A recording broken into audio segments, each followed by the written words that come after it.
안녕하세요. 책 읽어주는 여자 에젤 강미경입니다. 조용기 목사님의 일화들은 아주 흥미로우면서도 우리의 잠든 신앙을 번쩍 깨우는 힘이 있는 것 같습니다. 그래서 오늘은 자다가 깨어날 때를 통해 다시 한번 정신을 차려보는 시간을 가져보도록 할게요. 핀란드에 가서 성회할 때의 일이다. 그 전 주일에 일본 동경에서 집회를 했는데 성령께서 농아인들을 위해 기도하라는 감동을 주셨다. 2층에 앉아있던 농아인들 모두 내려와서 강단 앞으로 나오라고 했다. 그들 한 사람 한 사람을 위해 안수했을 때 전부 귀가 열리고 입이 열리는 기적이 일어났다. 모두 기쁨에 넘쳐서 한 목소리로 오직 믿음, 오직 믿음, 능치 못함 없겠네, 오직 믿음 이라고 큰 소리로 찬양했다. 그 다음 주 핀란드로 갈 때는 나는 아주 자신만만했다. 핀란드에 도착해서 긴 여행에 피곤하기도 하고 일본에서 대성공을 했으니 여기서도 별 문제 없으리라 여겨 기도보다 잠을 더 많이 잤다. 저녁 집회에서 설교를 했는데 역시 거기서도 농아자들이 수화로 설교를 듣고 있었다. 오늘 하나님께서 여러분에게 큰 기사와 이적을 베풀어 주십니다. 내가 일본에서 농아자들을 위해 기도했을 때 다 나았습니다. 여기 계신 농아인들도 모두 나오십시오. 모인 사람들이 박수를 치면서 크게 기대했다. 그런데 갑자기 나는 속으로 굉장한 두려움이 몰려왔다.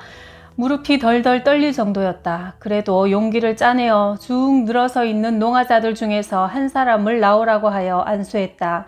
아무 일이 일어나지 않았다. 두 번째 사람을 위해 안수했다. 또 아무 일도 일어나지 않았다. 농아자들이 20명쯤 나와 있었는데 10명을 기도해도 한 사람도 낫지 않았다. 나는 어지럽고 하늘이 샛노래지는 것 같았다. 거짓 증인이 된 것 같아 쥐구멍에 들어가고 싶을 정도로 부끄러웠다. 내 설교 다음에 미국 콜로라도주 덴버에서 오신 목사님이 이어서 설교하기 위해 강단 뒷자리에 앉아 계셨다. 나는 그만 눈앞이 아득해져서 얼른 다음 차례는 목사님입니다 하고 강단을 내어주고는 곧바로 도망치듯이 나와서 호텔로 돌아왔다. 그날 밤 침대에 엎드려 하나님 앞에서 얼마나 울었는지 모른다. 처음에는 원망을 했다. 하나님, 어떻게 저를 이렇게 창피하게 만드실 수 있습니까? 이것은 내 망신만 아니라 하나님 망신도 됩니다. 어찌 이러실 수 있습니까? 이렇게 한참을 통곡하고 났을 때 성령께서 마음에 말씀하셨다. 나는 망신당하지 않는다. 그것은 너의 망신이다. 네가 일본에서는 얼마나 많이 기도했느냐. 4시간, 5시간 엎드려 기도하지 않았느냐. 그러나 여기서는 네가 어떻게 했느냐. 잠만 쿨쿨 잤지 않느냐. 그러니 내 어찌 성령의 은사를 부어줄 여지가 있겠는가. 얼마쯤 있으니 콜로라도에서 오셨던 목사님이 예배를 마치고 나를 만나자고 했다. 아니, 예배 분위기를 그렇게 망쳐놓고 나가버리는 법이 어디 있습니까? 목사님이 나가고 난 후에 얼마나 사람들이 낙담한 줄 압니까? 내가 아무리 설교를 해도 꼭 주먹으로 바위를 내려치는 것 같았습니다. 정말 실망했습니다. 얼마나 부끄럽고 무안하던지 그날 밤새도록 회개하고 무릎 꿇어 기도했다. 주님, 죽을 죄를 지었으니 용서해 주십시오. 그 다음 날 다시 그 교회에서 설교하려니 참으로 부끄러웠다. 그래서 교인들 앞에 나가 90도로 허리를 굽히면서 말했다. 제가 일본에서 큰 기적을 보고 나니 교만해졌습니다. 여기서도 그대로 될 줄 알고 나태하게 준비를 제대로 하지 못한 결과 어제와 같은 참패를 당했습니다. 여러분, 내가 여러분께 죄를 지었습니다. 용서해 주십시오. 죄를 지었을 때는 회개하는 것이 제일 좋다. 변명하려 하면 어리석은 일이다. 내 잘못을 깨끗하게 시인하면서 용서를 구하자. 분위기가 오히려 더 뜨거워지고 박수가 터져 나왔다. 오늘 집회를 위해서는 제가 어제 밤새도록 기도하고 준비하고 나왔습니다. 이 저녁에 하나님께서 역사해 주실 것을 믿습니다. 그리고 나서 전날 기도했던 농아자들을 다시 나오라고 했다. 속으로는 신세 한탄이 나왔다. 아, 내가 왜 목사가 되었던고. 그러면서도 그들을 불러내어 어제처럼 기도하는데 안수하는 사람마다 기적이 나타났다. 그때 나는 철저히 느꼈다. 어제 신령했다고 절대로 오늘 신령한 것이 아니구나. 어제 넘치는 성령 충만이 있었다고 오늘도 저절로 그렇게 되는 것이 아니다. 하나님의 사역은 매 순간마다이다. 지금 내가 어떠한지 살펴봐야 한다. 지금도 말씀을 읽고, 지금도 깨어서 기도하고, 지금도 하나님과 동행하고 있는가 날마다 살펴야 한다. 내 나이 65이 되니 몇 년 후에 은퇴를 앞두고 남은 여생을 어떻게 보내야 할지 기도를 많이 했다. 하나님이 쉬라고 하시면 여생을 편안히 쉬겠습니다. 그러나 일하라고 하시면 계속 일하겠습니다. 하나님 어떻게 할까요? 그런 중에 이런 말씀을 주셨다. 해외 성회를 위한 센터를 세워 온 세계를 향해 선교하라. 너는 기운이 다할 때까지 복음을 전하라. 이 비전을 전에는 전혀 보여주시지 않았는데 이제 보여주셨다. 그리고 목회에 대해서도 개 교회의 성장은 현재 상태를 유지할 정도면 충분하니 이제 교회를 기반으로 개척교회 성장을 추진해 나가라 하셔서 500개 교회 개척이라는 목표를 세웠다. 500이란 숫자도 하나님이 내게 주셨다. 그래서 앞으로 내 생애의 대명제는 500개 교회를 개척하고 온 세계에 선교하는 것이다. 주인께서 명령하셨기 때문에 그것이 나의 예정이요 운명이요 걸머지고 나가야 할 십자가다. 벗을 수가 없다. 이런 꿈을 가졌기 때문에 나는 아직 쉽게 죽지 않을 것이다. 한 번은 주일 사부 예배를 인도하지 못했다. 내 평생 처음 있는 일이었다. 도저히 다리가 떨려서 서 있을 수가 없었다. 사람이 늙는 것을 내가 어떻게 막을 수 있겠는가? 아, 이제 끝장이구나 하는 생각이 들었지만 내가 한 가지 아는 것은 하나님이 내게 이런 큰 꿈을 주셨는데 이 꿈을 이루자면 건재해야 한다는 것이다. 60대 중반이면 사실 기력이 매우 약해진다. 지난번 싱가포르에 갔을 때도 더운 데서 설교하니 땀이 너무나 많이 흐르고 기력이 빠졌다. 호텔에 들어와서는 너무나 지쳐 완전히 쓰러져 버렸다. 이런 연약함에도 불구하고 내가 해외 성회를 다니는 것은 꿈 때문이다. 성령께서 내게 주신 꿈이 있기 때문에 나이를 극복할 수 있는 것이다. 그냥 집에 앉아 편안히 쉬고 싶은 생각이 없어져 버린다. 사람이 태어나서 자기 꿈을 가지고 한번 뛰어보는 것보다 더 신바람 나는 것은 없다. 꿈이 있는 사람은 꿈에 취해 있기 때문에 고생을 고생으로 생각하지 않는다. 오히려 영광으로 여긴다. 과거에는 불광동 천막교회에서 서대문으로 나가라 말씀하셔서 서대문으로 나갔다. 그러자 여의도로 나가라. 그리고 세계 최대의 교회로 성장시켜라 말씀하셨다.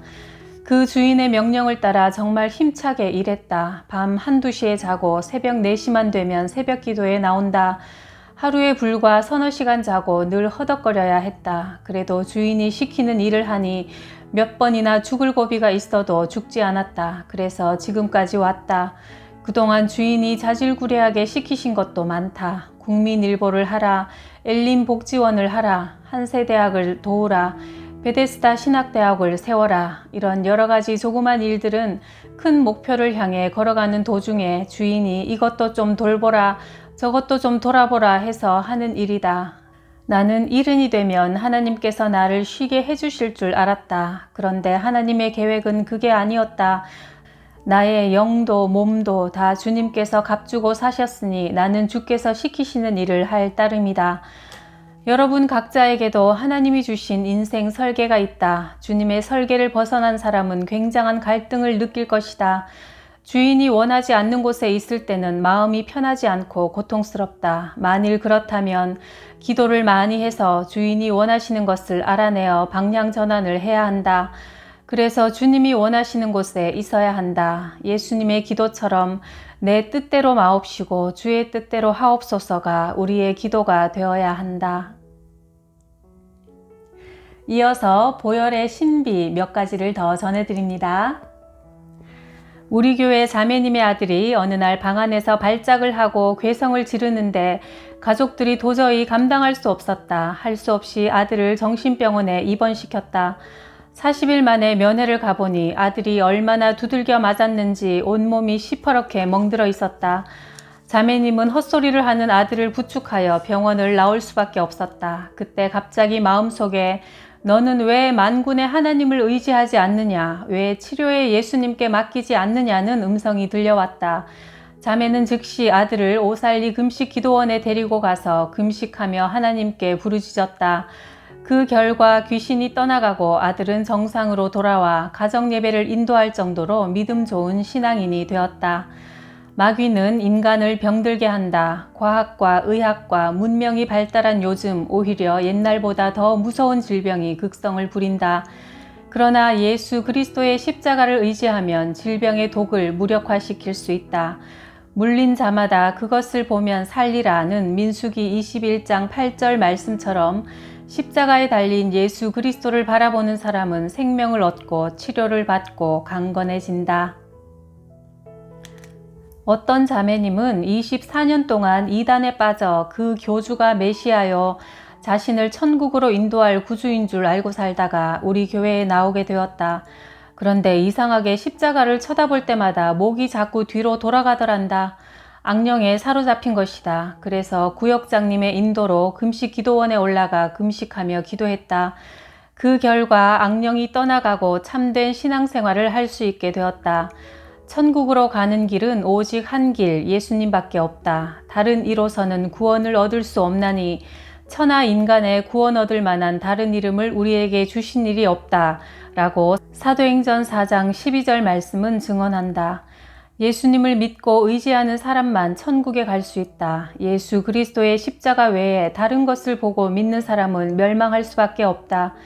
예수님이 분명히 말씀하셨다. 모세가 광야에서 뱀을 든 것 같이 인자도 들려야 하리니 이는 저를 믿는 자마다 영생을 얻게 하려 하심이라. 요한복음 3장 14절 15절 말씀. 얼마 전 내 마음이 걷잡을 수 없이 우울해지더니 기도도 나오지 않았다. 마귀는 언제나 인간의 마음을 불안하게 만든다. 마귀가 역사하면 마음의 평화와 기쁨을 잃고 고통과 불안을 느끼게 된다. 나는 즉시 마귀가 나를 억압하고 있음을 알아차렸다. 그래서 기도를 하려고 했지만 집중이 되지 않고 무력해졌다. 그때 성령께서 예수 그리스도의 보혈을 주장해라. 그리스도의 보혈은 이 세상 임금인 마귀를 쫓아낸다고 말씀하셨다. 나는 즉시 큰 소리로 선포했다. 예수 그리스도의 피가 내 마음에 큰 증거가 된다. 불안과 초조와 공포와 고통을 주는 원수 마귀는 내게서 떠나가라. 이렇게 호통을 치자 내 가슴을 짓누르고 있던 마귀가 떠나갔다. 그러자 먹구름이 지나간 뒤 태양이 비추듯 예수님의 평화가 내 마음을 환하게 비추기 시작했다. 예수님의 보혈의 영광이 내 마음속에 폭포수처럼 시원하게 넘쳐나서 나는 소리 높여 예수님의 보혈을 찬양했다. 그리고 이번 주일에는 보혈에 대해 설교하겠다고 결심했다. 성경은 말씀한다. 마귀를 대적하라. 그리하면 너희를 피하리라. 야고보서 4장 7절. 예수 그리스도의 보혈을 통해 죄를 용서받은 사람은 마귀를 대적할 수 있다. 원수 마귀는 어떻게 해서든지 우리를 죽이고 멸망시키려고 한다. 그러나 기도할 때마다 그리스도의 보혈을 주장하고 언제나 보혈을 찬송하면 마귀를 물리치고 승리의 삶을 살게 된다. 강원도 산골에서 목회하시는 어떤 목사님 부부가 내게 와서 통곡한 일이 있었다. 아들 하나를 금지옥엽으로 길렀는데 어느 날 그 아들이 병에 걸려 죽고 말았다. 그분은 가난한 살림에 아들을 병원에 입원시켜 치료할 여유가 없었다며 통곡했다. 그러면서 이렇게 말했다. 목사님, 이렇게 가슴이 아플 수가 없습니다. 차라리 제가 죽고 아들이 살았으면 좋겠습니다. 저는 이제야 비로소 요한복음 3장 16절의 말씀을 깨달았습니다. 아들을 장례 지내고 보니 하나님께서 예수님을 십자가에 죽게 하시기까지 세상을 사랑하셨다는 말씀이 뼈에 사무칩니다. 맞는 말이다. 예수님의 보혈을 의지하는 사람은 하나님과 화목할 수 있고 보혈이 있는 곳에 성령 충만이 있다. 오늘날 많은 목사들이 사회 정치의 개혁이나 이야기할 뿐 예수님의 보혈에 관해서는 침묵을 지키기 때문에 오늘날 많은 교회가 성령의 역사를 잃고 죽은 교회로 전락하고 만 것이다. 예수님의 보혈을 의지하지 않고 성령을 받겠다고 하는 사람은 악령에 접할 위험이 있다. 예수님의 보혈을 의지해서 성령님과 교제할 때 세속적인 것에 물들지 않고 승리하는 신앙생활을 할 수 있다. 하나님이 세상을 이처럼 사랑하사 독생자를 주셨으니 이는 저를 믿는 자마다 멸망치 않고 영생을 얻게 하려 하심이라. 요한복음 3장 16절 말씀. 어느 날 우리 교회 집사님이 연탄을 가는데 그만 신문지에 불이 붙어 순식간에 불길이 활활 타올랐다. 급한 김에 물을 한 통 갖다 끼얹었더니 불이 꺼지기는커녕 오히려 펑 소리를 내며 사방으로 더 번지고 말았다. 그 순간 무서운 시어머니 얼굴, 남편 얼굴이 떠올라 절망하고 말았다. 그때 갑자기 마음속에서 보혜사 성령님이 있지 않느냐, 성령께서 연약함을 도우신다는 음성이 들려와서 집사님은 그 자리에 주저앉아 성령님 저를 도와주세요 라고 부르짖었다. 그리고 눈을 떴는데 갑자기 퍽 소리가 나더니 불이 꺼지고 연기만 자욱하더라는 것이다. 우리는 인생을 살아가면서 인간의 지식과 능력으로 해결할 수 없는 여러 문제를 만난다. 그럴 때 십자가를 바라보고 성령님을 의지하면 무에서 유가 창조된다. 환경의 독이 사라지고 하나님의 구원 역사가 일어날 것이다. 밤이 깊을수록 새벽은 가까워 온다 중에서도 한 토막 들려드립니다. 우는 자와 함께 울라. 날카로운 풍자로 유명한 영국의 문호 버나드 쇼는 인생은 머리로 생각하면 희극이고 가슴으로 느끼면 비극이다 라는 말을 했다. 남의 일은 머리로 생각하고 자신의 일은 가슴으로 느끼는 사람들의 심리를 잘 나타내는 말이다. 자신에게 닥치면 가슴 치고 울 일도 남에게 일어나면 재미삼아 하는 얘기거리에 불과하다. 나는 23세에 목회를 시작했다. 어리다고 생각될 만큼 한창 젊은 나이라 어이없는 실수도 많이 했다. 세상을 살아본 경험보다는 신학교에서 배운 것으로 목회를 하려 했던 탓에 좌충우돌의 연속이었다. 특히 고통당하고 있는 성도들을 위로하러 찾아가서는 그들을 정죄하고 돌아올 때가 많았다. 나는 초상집에 가서 유족들에게 호통을 치곤 했다. 사랑하는 사람을 잃고 우는 사람들을 향해 울지 마세요. 왜 웁니까? 이 성도님은 지금 하늘나라에 올라가서 예수님 품에 안겨 있습니다. 기뻐할 일이지 결코 슬퍼할 일이 아니니 울지 마세요. 이렇듯 내 딴에는 맞는 이야기만 하는데도 성도들은 전혀 위로받는 것 같지 않았다. 성도님은 아버님이 천국 가신 것을 믿지 못하십니까? 아니요. 그런데 왜 계속 웁니까? 다 아는데도 자꾸 눈물이 나요. 이렇게 성도들과 내가 어긋날 수밖에 없었던 것은 당사자인 성도는 가슴으로 나는 머리로 그 일을 이해했기 때문이다. 하지만 시간이 흐를수록 이런 일을 대하는 내 태도는 달라지기 시작했다. 무엇보다 나 자신이 불같은 시련을 통과하면서 깨어지자 고난을 가슴으로 느끼게 된 것이다. 그래서 고난당하는 사람들을 볼 때 불쌍히 여기는 마음이 들기 시작했다. 물론 결국에는 고난을 통해 하나님께서 축복을 주신다는 것을 알고 있지만 그 과정이 참으로 힘들다는 것을 절절히 체험했기에 고난 중에 있는 자들을 향해 설교하기보다는 그들을 위해 한마디라도 더 기도하게 되었다. 주님, 저들을 불쌍히 여겨주소서. 하나님의 은혜로 이 연단을 잘 감당하고 이를 통해 하나님의 뜻을 깨닫게 하옵소서. 무엇보다 저들을 품어주셔서 주님의 위로를 받게 하옵소서. 그러자 성도들의 반응이 달라졌다. 예전에는 목사님의 말씀이 머리로는 이해가 되면서도 자꾸 서운한 마음이 들고 반감이 생겼는데 지금은 별 말씀 안 하셔도 나를 다 이해하고 계시는구나 하는 마음이 들어요. 그러나 성도들의 이야기를 들어보면 요즘도 고난받는 사람들과 위로하는 사람들 사이에 갈등이 있음을 알 수 있다. 저는 구역 예배 가기가 싫어요. 어려운 일이 있어서 기도 부탁하고 위로받고 싶어서 나가는데 사람들은 위로하는 척하면서 정죄하거나 간증한다면서 자기 자랑만 해요. 그 말을 듣고 있으면 저 사람은 잘 믿어서 축복받는데 나는 잘 못 믿어서 저주받는 듯한 느낌이 든다고요. 목사님, 고난받는 사람들에게 어떻게 위로해줘야 하는지 잘 모르겠어요. 제 딴에는 도움을 주려고 이 말 저 말로 위로하고 충고하면 오히려 역효과가 나기 십상이에요. 당신 곁에 고통받는 지체가 있다면 머리가 아닌 가슴으로 다가가라. 100마디 말보다 한 번 손잡아주고 함께 울어주는 것, 그들과 같은 심정이 되어 하나님께 애통하며 기도하는 것, 이것이 더 큰 위로가 된다.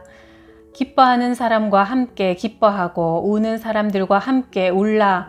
서로 한 마음이 되고 교만한 마음을 품지 말고 스스로 지혜 있는 채 하지 말라. 로마서 12장 15절 16절 말씀. 보너스로 하늘 수레를 끄는 기쁨 중에서 하나를 더 소개해 드립니다. 우리가 6일 동안 일하고 7째 날에 안식하는 것은 하나님의 명령을 이행하는 것이다. 미국에 말이 유창하고 박력 있는 강연가로 유명한 박사님이 계셨다. 어떤 사람이 물었다. 어떻게 매번 힘있고 영감 넘치는 강연을 할 수 있는지 비결을 말해 주십시오. 저는 강연 전 30분 동안 충분한 휴식을 취합니다. 우리 마음속에 부정적인 생각과 인생의 허무감이 물결치듯 다가오면 지쳐있다는 적신호다. 이때는 모든 일을 제쳐놓고 휴식을 취해야 한다.